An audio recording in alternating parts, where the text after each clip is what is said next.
ఓం శ్రీ గురుభ్యో నమః. నారాయణం నమస్కృత్య నరం చైవ నరోత్తమం దేవీం సరస్వతీం వ్యాసం తతో జయముదీరయేత్. ఓం నమో భగవతే వాసుదేవాయ. ఓం నమః శివాయ. శ్రీ సీతారామచంద్ర పరబ్రహ్మణే నమః. మహర్షి వేదవ్యాసునికి నమస్కరిస్తూ శ్రీ పార్వతీ పరమేశ్వరుల దివ్యచరణంలో ప్రణామాలతో మనం శ్రీ శివపురాణంలో ముగింపుకొచ్చాం. మోక్షానికి అధికారి ఎవరు అనేది 16వ అధ్యాయం, అధికార నిరూపణ యోగ.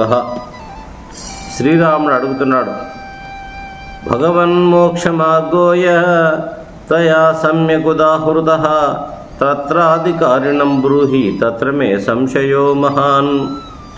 దేవా, నీవు చక్కగా వివరించిన మోక్ష మార్గమునకు సరైన అధికారి లేదా అర్హులు ఎవరు? ఈ సంశయాన్ని తీర్పుము అంటున్నాడు శ్రీరామచంద్రుడు.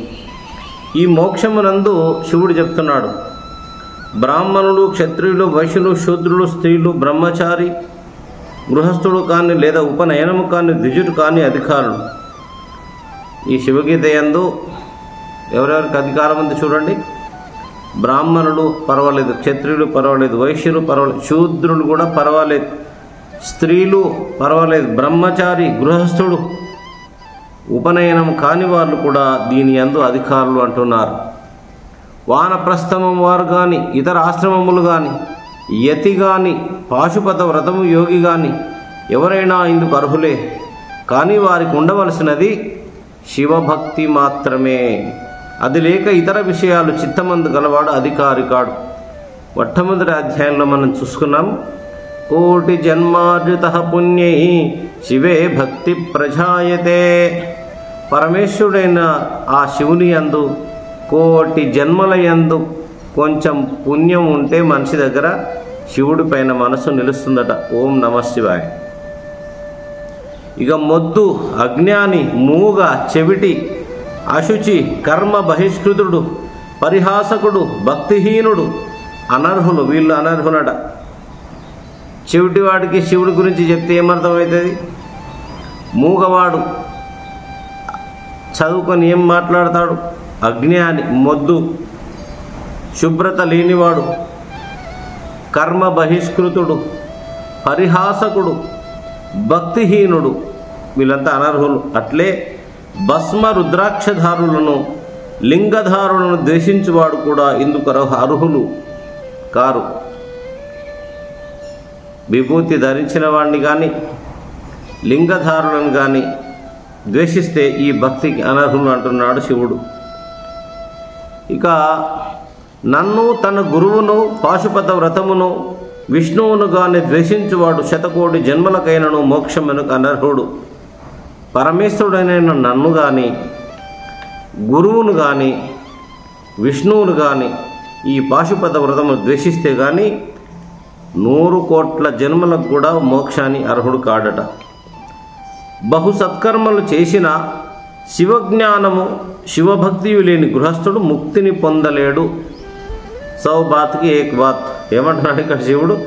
అనేక కర్మ సక్తోపి శివజ్ఞాన వివర్జిత శివభక్తి విహీనశ్చ సంసారీ నైవ ముచ్యతే.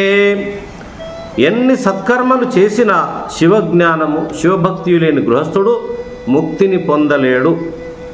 ఫలవాంఛతో వ్యామోహపడి వేద సమ్మతం కాని కామ్య కర్మలయందు తక్షణ దృష్టి ఫలితాన్ని కోరుకునేవారు మోక్ష విద్య అయిన ముక్తికి అర్హులు కారు. ఏదో అది చేస్తే ఇదైతే, ఇది చేస్తే అదైతే లోకంలో అనేక కార్యక్రమాలు చేస్తుంటారు. వాటి వల్ల శివభక్తికి లాభం లేదంటున్నాడు.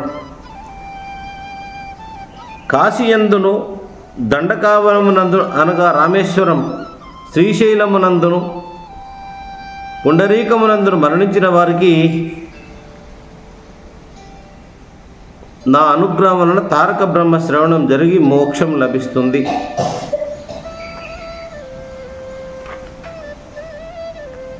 ఎవరి హస్తములు, పాదములు, మనస్సు నియమబద్ధములుగా ఉన్నాయో, విద్య, తపస్సు, మంచి కీర్తి కలవు వాడే స్వయంగా ఒక తీర్థం వంటివాడు, వానికి తీర్థఫలము స్వయంగానే వస్తుంది. చూడండి, శివుడు చెప్తున్నాడు, యస్య హస్తౌ చ పాదౌ చ మనశ్చైవ సుసంయుతం విద్యా తపశ్చ కీర్తిశ్చ సతీర్థ ఫలమశ్నుతే. ఎవని చేతులు, కాళ్ళు, మనస్సు నియమబద్ధంగా ఉన్నాయో, విద్య, తపస్సు, మంచి కీర్తి, అంటే మంచి కీర్తి రావాలంటే మంచి చేసే లక్షణం ఉంటుంది కనుక ఉన్నాయో, వాడే స్వయంగా ఒక తీర్థం వంటి వాడు, వానికి తీర్థఫలము స్వయంగానే వస్తుంది.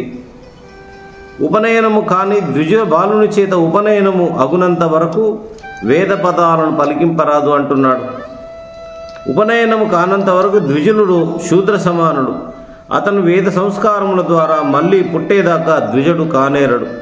అయితే ఎవరైనా నామస్మరణ, భజన, ధ్యానములందు అధికారం ఉన్నవారే.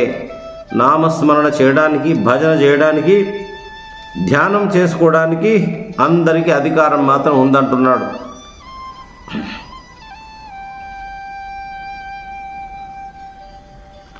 శివునితో ఐక్య భావన వలన జీవులు ముక్తి పొందెదరు. తపస్సు, దానము, వేదాధ్యయనము, ఇతర సత్కార్యములు ఏవైనను ధ్యానయోగ సహస్రతను భాగానికి సరిరావు. చూడండి, ఏ సత్కార్యాలైనను కూడా, గొప్ప గొప్ప కర్మాలు అయినను కూడా ధ్యానయోగానికి సరిరావు అంటున్నాడు. పరమేశ్వరుని ధ్యానించుకోవడం అంత గొప్పది అని. ధ్యానానికి జాతి, ఆశ్రమ, అంగ, విధి లేక నియమ, కాల నియమాలను కానీ ఆసనాది కార్యములు కానీ ఎక్కడైనా అవసరం లేదు. ఎటువంటి వారైనా ఎట్టి పనిలో ఉన్నా నిరంతరం ధ్యానంలో ఉన్నచో మోక్షం కలుగుతుంది. నడుస్తూ, నిలిచియు, జపిస్తూ, నిద్రిస్తూ, ఇతర పనులు చేస్తూ పాపి అయినా సరే ధ్యానంలో ఉండగలిగితే దానితోనే ముక్తి పొందుతాడు. నడుస్తూ కానీ, నిలుస్తూ కానీ, పడుకుంటూ కానీ నిరంతరం పరమాత్ముని యొక్క ధ్యానంలో ఉన్నవాడే ధ్యాని అని చెప్తున్నాడు పరమేశ్వరుడు. ఈ ధ్యానయోగమునందు క్రమోల్లంఘన భయం లేదు. దాని వలన చెడిపోవునది లేదు. ఎప్పుడైనా ఎగగొట్టడం వలన దోషం రాదు. ఈ ధ్యాన ధర్మలేశమైన గొప్ప సంసార భయము నుండి జీవులను రక్షిస్తుంది. ఆశ్చర్య భయ ప్రకటనలో శివ ఏమిట్రా ఇది అన్నట్లు తుమ్మినప్పుడు లేదా ఏదైనా వంకతో శివ అంటే వాడికి కూడా పరమగతి తప్పదు. తుమ్మినప్పుడు లేదా పడ్డప్పుడు లేదా ఏదైనప్పుడు కూడా శివ అంటే చాలు. ఆశ్చర్యేవా భయే శోకే క్షుతేవా మమ నామయః వ్యాజేన వా స్మరేద్యస్తు సయాతి పరమాం గతిం. ఆశ్చర్యంతో కానీ శివ ఏమిట్రా ఇది అని అన్నా కానీ, తుమ్మినప్పుడు కానీ లేదా వంకతో కానీ శివ అంటే వారికి పరమగతి తప్పక లభిస్తుంది అంటున్నాడు. ఎంతటి మహాపాపాత్ముడైనా దేవావసాన కాల సమయమున నన్ను స్మరించినచో లేక పంచాక్షని ఉచ్చరించిన అతనికి ముక్తి అవశ్యకం లభిస్తుంది. ఇందులో సందేహం లేదు. దేహావసానం అంటే చనిపోయేటప్పుడు ఎంతటి పాపైనా సరే ఆ పరమశివుణ్ణి కనుక స్మరించిన నమశివాయని అన్నా కూడా మోక్షం తప్పక లభిస్తుందని ఇందులో ఏమాత్రం అనుమానం లేదు. ఇక విశ్వం శివమయం యస్తత్ పశ్యత్యాత్మానమాత్మన తస్య క్షేత్రేషు తీర్థేషు కిం కార్యం వాన్యకర్మసు. సర్వ ప్రపంచాన్ని శివమయంగాను తనను పరమాత్మగాను దర్శించు జంగమ శివునకు తీర్థ క్షేత్ర సేవ యజ్ఞయాగాదులతోనూ చేయదగినదేమున్నది? ప్రపంచమంతా, విశ్వమంతా పరమేశ్వరుని యొక్క స్వరూపమే అనే జ్ఞానంలో ఉన్నవాడికి తీర్థక్షేత్రాల వల్ల కానీ యజ్ఞ యాగాదుల వల్ల కానీ వచ్చే లాభం ఏమీ లేదు అంటున్నాడు. యోగి అయినా కాకపోయినా, యోగ్యుడైనా కాకపోయినా శివభక్తి కావాలేనని భావించే ప్రతివాడు భస్మ రుద్రాక్షలు తప్పక ధరించవలయును. ఓం నమః శివాయ. చూడండి, భక్తుడు కానీ లేక కాకపోని కపటి అయినా సరే మెడలో రుద్రాక్షలు, నొసటన విభూతి ధరిస్తే శివుడికి చాలా సంతోషమవుతుందంట. మరి నీవే స్వామి అనుకోవద్దు, నావి ఎప్పుడు ఉంటాయి, రుద్రాక్షలు లేకుండా నేను ఎప్పుడు ఉండను. ఇక భస్మ రుద్రాక్షలు ధరించిన వాడు అంతకుముందు ఎన్ని మహాపాపాలు చేసినా తప్పక విముక్తుడవుతాడు, సంశయము లేదు. చూసారా, విభూతి ధారణ, రుద్రాక్ష ధరించడం వల్ల ఎన్ని పాపాలు చేసినా అన్ని నశించిపోతాయట అప్పటి వరకు, అంతే. ఇక అన్యాని శైవ కర్మాణి కరోతు న కరోతు వా శివనామ జపేద్యస్తు సర్వదా ముచ్యతే దుసహా. సంప్రదాయములో చెప్పిన అనేక శివపూజా విధానాలను ఆచరించకపోయినా నిత్యము శివనామము జపించేవాడు తప్పక మోక్షాన్ని పొందుతాడు. ఓం నమః శివాయ. చూడండి నాయన, ఏ కర్మలు ఏమి చేసినా ఏమి చేయకపోయినా నిత్యం నమఃశివాయ నమఃశివాయ నమఃశివాయ అని ఎవడు జపిస్తాడో, పంచాక్షరి నమఃశివాయనే, దీనికి ఓం కలిపితే షడాక్షరి ఓం నమఃశివాయ అని ఎవరు జపిస్తారో వాళ్ళకి తప్పకుండా మోక్షం లభిస్తూ ఉంటుందట. ఎంతటి మహా పాప కుంభమైన అంత్యకాలమున భస్మ రుద్రాక్షలు ధరించినచో ఆ నరాధమును కూడా యమకింకరులు సమీపించరు. అనగా వాడు నరకానికి పోడు, కైలాసానికి వెళ్తాడు. మనకు శ్రీమద్ దేవి భాగవతంలో ఒక గాడిద మీద రుద్రాక్షలు వేసుకొని పోతుంటే అది గాడిద చనిపోతుంది. అది గాడిద భక్తితోటి కాదండి, బరువు మోసుకుంటూ పోతుంది. ఆ రుద్రాక్షలను మోస్తూ మోస్తూ చచ్చిపోవడం వల్ల అది ఎక్కడికి పోయింది? సరాసరి కైలాసం పోయింది. ఒక చాలా చెడ్డ పాపాత్ముడు ఒక చెట్టు కింద పడి మరణిస్తాడు. అతను మరణించిన స్థలంలో ఎవడో ఒక పుణ్యాత్ముడు చనిపోయి అక్కడ రుద్రాక్ష పడిపోయి ఉంటుంది భూమిలా. అక్కడ వచ్చి ఆ పాపాత్ముని తీసుకుపోదామంటే వీలు కాలేదు. సరాసరి కైలాసం నుంచి దూతలు వచ్చి కైలాసాన్ని తీసుకొని పోతారు. కారణం ఏంటయ్యా అంటే వాడు చనిపోయిన దగ్గర ఒక రుద్రాక్ష ఉన్నది. చాలామంది అసహించుకుంటారు రుద్రాక్షలు, కానీ రుద్రాక్ష అని ఒక్కసారి పలికినంత మాత్రము చేత 10 గోదానాలు చేసిన పుణ్యం వస్తుందని చెప్తారు మహాత్ములు పురాణాలలో. ఇక మరణకాలమున మారేడు చెట్టు కింద మట్టిని ఒంటికి పూసుకున్నవాడు యమభటులకు అందడు, అనగా శివదూతల ద్వారా కైలాసము చేరుతాడని అర్థం. మారేడు చెట్టు శివుడికి అంత ప్రియమైంది. మారేడు చెట్టును శ్రీ వృక్షం అంటారు. కాబట్టి శ్రీ వృక్షం అంటే మారేడు చెట్టు. లక్ష్మీదేవి సాక్షాత్ నిలయం. నమామి బిల్వ నిలయాం క్షమాం క్షీరోద సంభవం అంటాం. లక్ష్మీదేవి ఉంటుందట. మారేడు బిల్వ వృక్షే తత్వలే ఏవ యోమాం పూజయితే నరహ అని వస్తుంది, అధ్యాయంలోనే ఉన్నది. అది కూడా అంత పుణ్యమైంది. మారేడు చెట్టు దగ్గర మట్టి తీసుకొని ఇట్లా పెట్టుకొని చచ్చినా వాడు కైలాసానికి వెళ్ళిపోతాడట. ఇక రాముడు అడుగుతున్నాడు, ఓ పరమేశ్వర, నిన్ను ఏ స్థలంలో ఏ ఆకారంతో పూజించుచున్నచో అనుగ్రహిస్తావు? ఈ విషయాన్ని వివరించి నా జిజ్ఞాసను తీర్చుము అంటున్నాడు. శ్రీ శివ ఉవాచ. శివుడు చెప్తున్నాడు, మట్టి చేత కానీ, పేడ చేత కానీ, భస్మము చేత కానీ, గంధము చేత కానీ, ఇసుక చేత కానీ, చెక్క చేత కానీ నిర్మింపబడిన ప్రతిమతో పూజింపవలేను. శివ పూజకు నా ప్రతిమను లోహముతో, తగరంతో, కంచుతో, ఇత్తడితో, పంచలోహ మిశ్రమంతో, రాగితో, వెండితో, బంగారంతోనైనా చేయవచ్చును. నానావిధ రత్నములతో కూడా చేయవచ్చును. మరకతలింగం, స్ఫటికలింగం మొదలైనవి. లేదా పాదరసముతో కానీ, కర్పూరముతో కానీ శివుని బొమ్మను చేయవచ్చును. లేదా శివలింగమును ఇలా తయారు చేయవచ్చును. వీని యందు చేసిన పూజ మామూలు పూజల కన్నా 1,000,000 రెట్లు ఎక్కువ.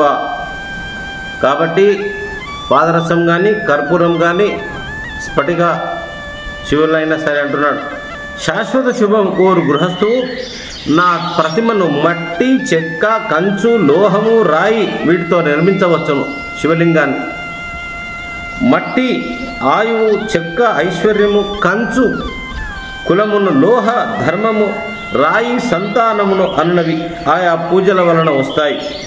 మారేడు చెట్టు కిందుగా లేదా మారేడు పండు మీద పూజించడానికి ఇచ్చిన మహత్ ఐశ్వర్యము పరలోకమున కైలాసము లభిస్తుంది. మారేడు పండును కూడా శివలింగంగా భావించి పూజించినా సరే మహత్ ఐశ్వర్యం లభిస్తుందంటున్నాడు. చివరికి కైలాసం కూడా పోతారట. మంత్రములను వేటినైనా అందున ప్రధానంగా శివమంత్రములను బిల్వవృక్షం కింద జపించినతో 1 రోజులోనే పురశ్చరణ పూర్తి అవుతుంది. చూడండి, బిల్వవృక్షం దగ్గర ఎంత మహిమ ఉంది నాయన. మారేడు చెట్టు దగ్గర కూర్చొని శివమంత్రాలు జపిస్తే పురశ్చరణ అంటే ఎన్నో మంత్రాలు చదివిన పుణ్యం, ఎన్నో పాపాలు చేసిన పాపాల ఫలితం పోతుందట. మారేడు వనమున కుటీరం వేసుకొని నివసించు వాడికి సర్వ మంత్రములు కేవలం సాధారణ జపముతోనే సిద్ధించును. ఇక చూడండి, యస్తు బిల్వవనే నిత్యం కుటీం కృత్వా వసిన్నరః సర్వే మంత్రా ప్రసిద్ధ్యంతి జపమాత్రేన కేవలం. మారేడు వనములో కూర్చొని చిన్న కుటీరం వేసుకొని ఆ మంత్రాన్ని గనుక సాధారణ జపముతో సిద్ధిస్తాయంటే సర్వ సిద్ధులు వస్తాయట, సర్వ మంత్రాలు సిద్ధిస్తాయట. ఇక్కడ మనం ఉన్నది చుట్టూ బిల్వ వనంలోనే ఉంటాం మనం. ఓం నమ శివాయ. కాబట్టి కొండయందు నదీ తీరమున బిల్వవృక్ష మూలమున శివాలయమున అగ్నిహోత్ర సమీపమున విష్ణువు యొక్క సన్నిధి యందు జపం చేసినట్లయితే ఆ జపమునకు దానవులు కానీ రాక్షసులు కానీ యక్షులు కానీ విఘ్నము చేయరు. ఎక్కడైనా చూడండి, ఎక్కడెక్కడ చేయాలంట ధ్యానము జపము. పాపములు వారికి తాకవు, శివ సాయుధ్యమును ఎక్కడెక్కడ గుర్తుపెట్టు. కొండలపైన నదీ తీరంలో బిల్వవృక్షమూలమున నదులు, గంగాది నదులు పోవాలంటే చాలా దూరం పోవాలి మనం. నదుల దగ్గర ఏడుంటాయి. ఒక బిల్వవృక్షం చెట్టు దగ్గర, మారేడు చెట్టు దగ్గర కూర్చొని జపం చేస్తే చాలంటున్నాడు. ఇక శివాలయమున కానీ విష్ణు ఆలయమున కానీ అగ్నిహోత్ర సమీపమున కానీ విష్ణువు దగ్గర కానీ జపములు చేస్తే వారికి ఎలాంటి విఘ్నాలు రావట. నిజానికి మనం ఎవరైనా కొద్దిసేపు ధ్యానం చేద్దాం జపం చేద్దాం అనుకునే వరకు అనేక విఘ్నాలు వస్తుంటాయి. కానీ ఇలాంటి ప్రదేశాల దగ్గర చేయడం ద్వారా విఘ్నాలు రావట. నన్ను పంచభూతములలో దేని యందైనా ఉన్నట్లు భావించవచ్చును. చూడండి, గురువు నందు ఉన్నట్లు తన యందు ఆత్మరూపముగా ఉన్నట్లు భావించవచ్చును. ఇందులో ఏ భావనతోనైనా ఆరాధించేవాడు చిన్న పూజతోనైనా అనంత ఫలమును పొందును. పంచభూతముల యందు నన్ను భావించినా పర్వాలేదు. పంచమి పంచభూతేషి పంచసంఖ్యోపచారిణి. పంచభూతములు ఆకాశము, అగ్ని, జలము, వాయువు, పృథ్వీ, ఈ 5 పంచభూతములలో దేన్ని కూడా శివుడుగా భావించుకోవచ్చు అంటున్నాడు. తన అంతరాత్మలో భావించుకోవచ్చు అంటున్నాడు. ఇంకా చూడండి, ఆత్మపూజ సమానాస్తి పూజ రఘుకులోద్భవ మత్సాయుజ్యమవాప్నోతి చండాలో అపి ఆత్మపూజయా. జాగ్రత్తగా వినాలే రామచంద్ర, ఆత్మపూజ చాలా గొప్పది, దాని వంటి పూజ మరొకటి లేదు. చండాలునైనను ఆత్మపూజ చేసినట్టయినా నా సాయుధ్యమును పొందను. ఆత్మపూజ అంటే ఏందని? మన హృదయంలోనే ఈశ్వరుడు ఉన్నాడు. ఆ ఈశ్వరుని చక్కగా కూర్చొని ధ్యానం చేసుకోవడం, అదే ఆత్మపూజ. దీనికి పూలు అవసరం లేదు, పనులు అవసరం లేదు, నైవేద్యం అవసరం లేదు. చక్కగా ధ్యానంలో కూర్చొని మనస్సును శివుడి యందు ధ్యానం ఉంటే చాలు. కాబట్టి మనిషి ఇక ధ్యానం చేసేటప్పుడు కంబలి అంటే గొంగళి ఆసనం మీద కూర్చొని జపం చేసినట్లయితే సమస్తమైన కోరికలను పొందుతాడు. ఇక మృగ చర్మము అంటే నల్లటి జింకా చర్మం మీద కూర్చున్నట్లయితే మోక్షం లభిస్తుంది. పెద్ద పులి చర్మం మీద జపం చేసినా కూడా మోక్షం లభిస్తుంది. దర్భాసనం మీద జపం వలన జ్ఞానం కలుగుతుంది. నేను దర్భల గురించి ఎప్పుడూ చెప్తుంటాను. మనం పూజాస్థలంలోకి అయినప్పుడు, క్షేత్రాలకు పోయినప్పుడు చిన్న దర్భలు తెచ్చుకొని మన ఇంట్లో వేసుకొని, చాలామంది కోపం వస్తుంది. మన ఇల్లు కూడా దేవాలయమేనండి. మన ఇంట్లో చిన్న పూజా గది ఉంది కదా, దాంట్లో దీపం ముట్టించి శుభ్రంగా చేసుకొని కొద్దిసేపు అంతర్ముఖం అయితే ఏమవుతుంది? మన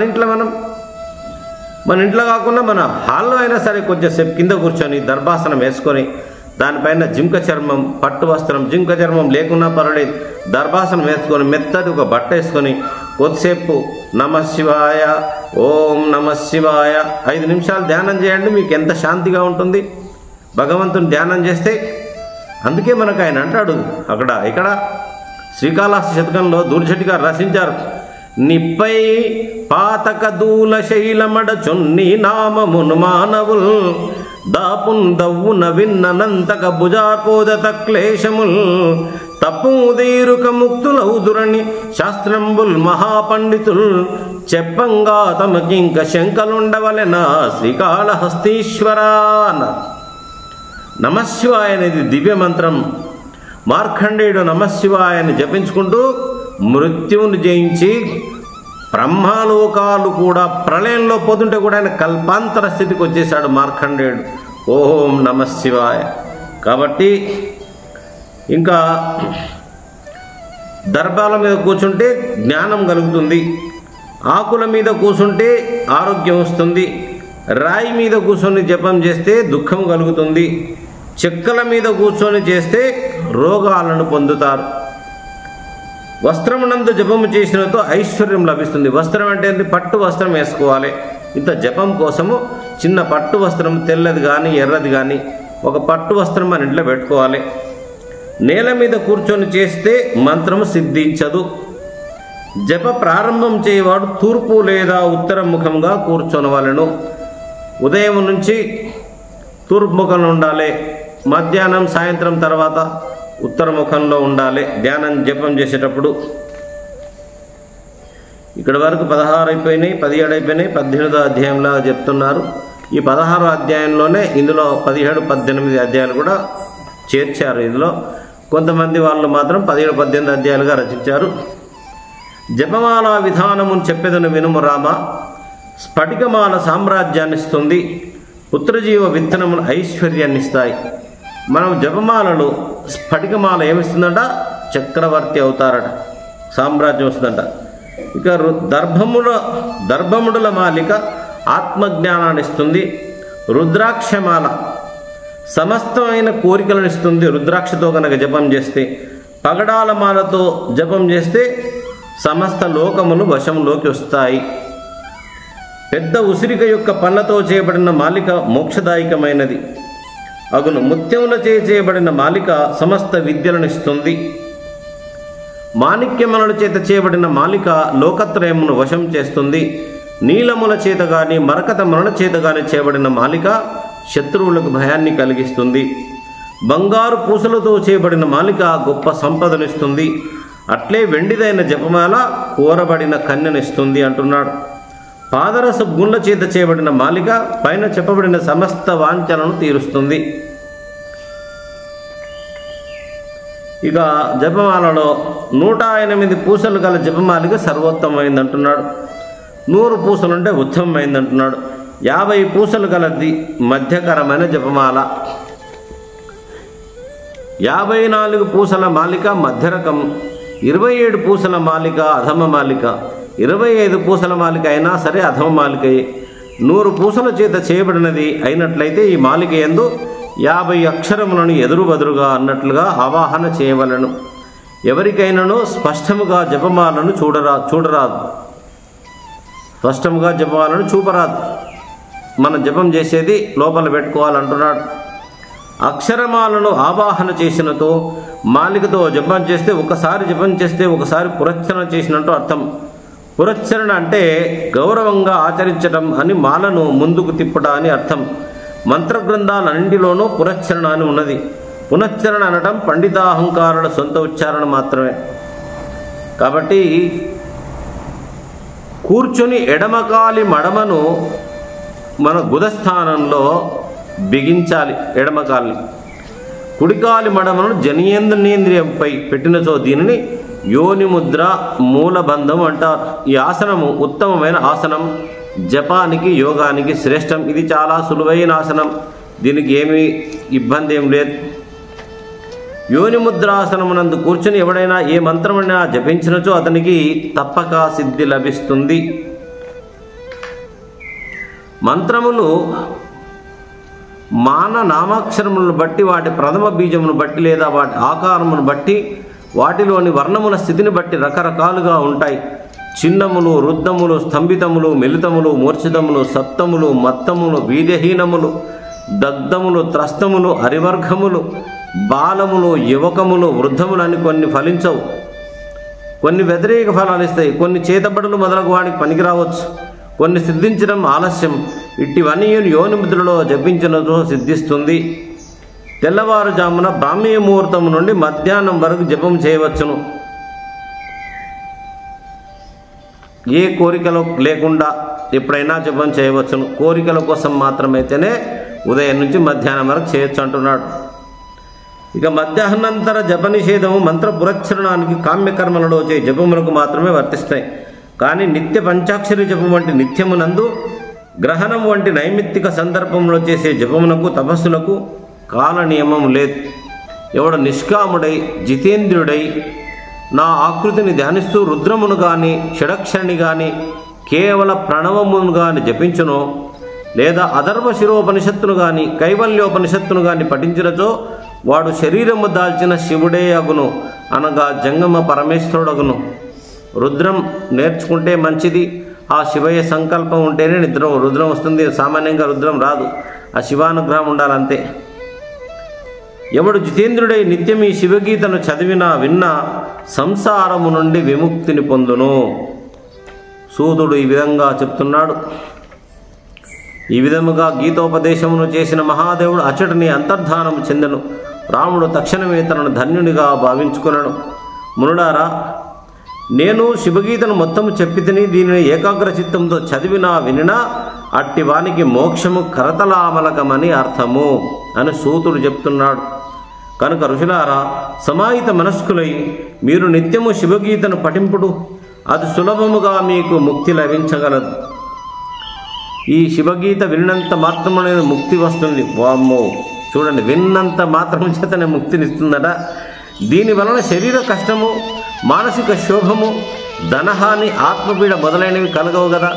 కనుక ఇది సుఖకరమైన మోక్ష సాధనం. కనుక దీన్ని నిత్యం వినండి. యూట్యూబ్లో పెట్టాం, వినండి. వినడానికి కూడా కష్టమేముందండి, ఇక్కడ చెప్తున్నాడు వినంత మాత్రమే ముక్తి లభిస్తుంది కదా. ఏం శరీర కష్టం ఏమవుతుంది వినడం ద్వారా? అక్కడ ఫోన్లో ఆన్ చేసి అక్కడ కూర్చుంటే అదే వినిపిస్తుంది, వింటున్నాం శ్రద్ధగా. దీనికి ఎలాంటి కష్టము లేదు, ధనహాని లేదు. వింటుంటే ఏమన్నా డబ్బులు అడుగుతున్నావా మనం? ధనహాని లేదు. మనసుకి ఏమైనా కష్టమవుతుందో అది లేదు. ఆత్మపీడ మొదలైనవి కలగవు. కనుక ఇది సుఖకరమైన మోక్ష సాధనము. కనుక దీన్ని నిత్యము వినండి, మళ్ళీ మళ్ళీ వినండి. ఇది అంతే, ఏం పర్వాలేదు. యూట్యూబ్లో ఉంటుంది కాబట్టి మళ్ళీ మళ్ళీ వినండి. ఒకసారి వింటే అర్థం కాలేదు, రెండోసారి వినండి, మూడోసారి వినండి. ఇందులో నా ప్రవచనం తగ్గించి దీంట్లో ఉన్నది ఉన్నట్టుగానే చదువుకుంటూ వెళ్ళాను, సులువుగా ఉందని. కాబట్టి ఋషులు చెప్తున్నారు, సూత మహర్షి, నేటి నుంచి నీవు మాకు తండ్రి వంటి వాడవు, ఆచార్యుడు, గురువు. ఎందుకంటే నీవే మమ్ములను అవిద్య నుండి తరింపచేయవాడవు. కాబట్టి జనకుడు, గురువు, వీరిలో తండ్రి, గురువు, వీరిలో బ్రహ్మజ్ఞానం ఇచ్చిన గురువే గొప్పవాడు. కనుక సూతపుత్ర, మాకు నీకన్నా గురువు మరొకరు లేడు అంటున్నారు అక్కడ ఋషులందరూ కూడా. ఇక మునులందరూ సంతోషంతో సూత మహర్షిని స్తుతించి సాయం సంధ్యావందన కార్యక్రమంలో అందరూ గోమతీ నదీ తీరములకు వెళ్ళిది. ఓం నమః శివాయ, ఓం నమః శివాయ. ఇది శ్రీ పద్మపురాణే ఓర్భాగే శ్రీ శివగీతాసు ఉపనిషత్సు బ్రహ్మ విద్యాయాం యోగశాస్త్రే శ్రీ శివరాఘవ సంవాదే గీతాధికార నిరూపణం నామ షోడశోధ్యాయః. ఓం సహనా భవతు, సహనౌ భునక్తు, సహ వీర్యం కరవావహే, తేజస్వినావదీతమస్తు మా విద్విషావహే. ఓం శాంతి శాంతి శాంతి. మంగళం భగవన్ శంభో, మంగళం వృషభధ్వజ, మంగళం పార్వతీనాథ, మంగళం భక్తవత్సల, మంగళం రామచంద్రాయ మహనీయ గుణాత్మనే, చక్రవర్తి తనూజాయ సార్వభౌమాయ మంగళం. మంగళం శ్రీ కురుక్షేత్రేర్నక్షోణి విహారిణే, పార్థసారథి రూపాయ గీతాచార్యాయ మంగళం. శ్రీకాంతాయ కళ్యాణ నిధయ నిదర్శనం శ్రీ వెంకట నివాసాయ శ్రీనివాసాయ మంగళం. కళ్యాణాద్భుత గాత్రాయ కామితార్థ ప్రదాయినే శ్రీమద్వేంకటనాథాయ శ్రీనివాసాయ మంగళం. సర్వమంగళ మాంగళ్యే శివే సర్వార్థ సాధికే, శరణ్యే త్రయంబకే దేవి నారాయణి నమోస్తుతే, నారాయణి నమోస్తుతే. ఓం పూర్ణమదః పూర్ణమిదం పూర్ణాత్ పూర్ణముదచ్యతే, పూర్ణస్య పూర్ణమాదాయ పూర్ణమేవావశిష్యతే.